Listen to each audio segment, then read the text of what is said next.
Welcome to Kurnool JC channel. Gandhi గారికి ముందు స్వాతంత్రం కోసం పూర్తి స్వరాజ్యం కావాలని బ్రిటిష్ సామ్రాజ్యానికి ఎదురెళ్లిన ధైర్యవంతులలో ఒకరు. లాలా లజపతి రాయ్ బాలగంగాధర్ తిలక్తో కలిసి లాల్ బాల్ పాల్ అనే త్రిమూర్తులుగా భారత యువతను మేల్కొల్పిన నాయకుడు. భారత స్వాతంత్ర పోరాట చరిత్రలో ధైర్యం, జాతీయత, స్వదేశీ భావన అనే మూడు మాటలకు ప్రాణం పోసిన వ్యక్తి. ఆయనే బిపిన్ చంద్రపాల్. బిపిన్ చంద్రపాల్ గారు 1858 సంవత్సరం నవంబర్ 7న ప్రస్తుత బంగ్లాదేశ్లోని సిల్హెట్ ప్రాంతంలో ఒక విద్యావంత కుటుంబంలో జన్మించారు. బాల్యం నుంచే చదువుపై ఆసక్తి, దేశభక్తి భావనలు, అన్యాయానికి ఎదురు నిలిచే స్వభావం. ఆ కాలంలోనే బ్రిటిష్ పాలనలో భారతీయులపై జరుగుతున్న దౌర్జన్యాలను గమనించి మన దేశం స్వేచ్ఛగా ఉండాలి అనే ఆలోచన ఆయన మనసులో బలపడింది. బిపిన్ చంద్రపాల్ కలకత్తా యూనివర్సిటీలో విద్యాభ్యాసం చేశారు. ఇంగ్లీష్, తత్వశాస్త్రం, చరిత్రపై గట్టుపట్టు సంపాదించారు.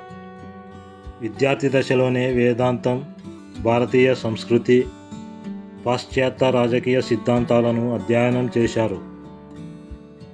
అప్పుడే ఆయన గ్రహించారు, బ్రిటిష్ వాళ్ళు మనల్ని పాలించడానికి కాదు, దోచుకోవడానికి వచ్చారు. ఈ ఆలోచనే ఆయనను ఒక సాధారణ విద్యార్థి నుండి ఒక విప్లవ ఆలోచకుడిగా మార్చింది. బిపిన్ చంద్రపాల్ పోరాటం కోసం ఆయుధం ఎత్తలేదు, కలం ఎత్తాడు. ఆయన జర్నలిజాన్ని స్వాతంత్ర ఉద్యమానికి ఒక ఆయుధంగా మార్చారు.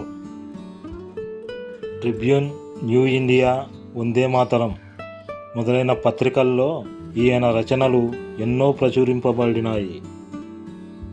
ఈ పత్రికల ద్వారా బ్రిటిష్ ప్రభుత్వంపై తీవ్ర విమర్శలు చేశారు. భారత యువతలో జాతీయ భావాలు రగిలించారు. బ్రిటిష్ ప్రభుత్వం ఆయన రచనలతో భయపడిపోయింది. బిపిన్ చంద్రపాల్ భారత జాతీయ కాంగ్రెస్లో చేరి బ్రిటిష్ పాలనలకు వ్యతిరేకంగా తీవ్రంగా పోరాడారు. బిపిన్ చంద్రపాల్, లాలా లజపతి రాయ్, బాలగంగాధర తిలక్ ఈ ముగ్గురిని కలిసి లాల్ బాల్ పాల్ అని పిలిచేవారు. ఈ త్రయం దేశమంతా స్వదేశీ ఉద్యమం, విదేశీ వస్తువుల బహిష్కరణ, జాతీయ విద్య అనే నినాదాలతో ప్రజలను చైతన్యం చేసింది.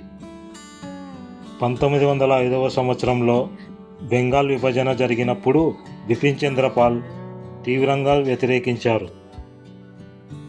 బ్రిటిష్ ప్రభుత్వం హిందూ ముస్లింల మధ్య చీలిక కోసం బెంగాల్ను విభజించింది. ఈ ముగ్గురు నేతలు భారత స్వాతంత్ర ఉద్యమానికి విప్లవాత్మక దిశ చూపారు. బ్రిటిష్ ప్రభుత్వం ఆయనపై కేసులు పెట్టింది. ఒక కేసులో బిపిన్ చంద్రపాల్ సాక్ష్యం ఇవ్వమని ఒత్తిడి చేశారు. కానీ ఆయన తేల్చి చెప్పారు, నేను బ్రిటిష్ ప్రభుత్వానికి సహకరించను. జైలుకు పంపించారు. శారీరక, మానసిక కష్టాలు పెట్టారు. దేశం కోసం పోరాడడం నేరం కాదు అని ధైర్యంగా నిలబడ్డారు. బిపిన్ చంద్రపాల్ కేవలం స్వాతంత్రమే కాదు, సమాజ మార్పు కూడా కోరుకున్నారు.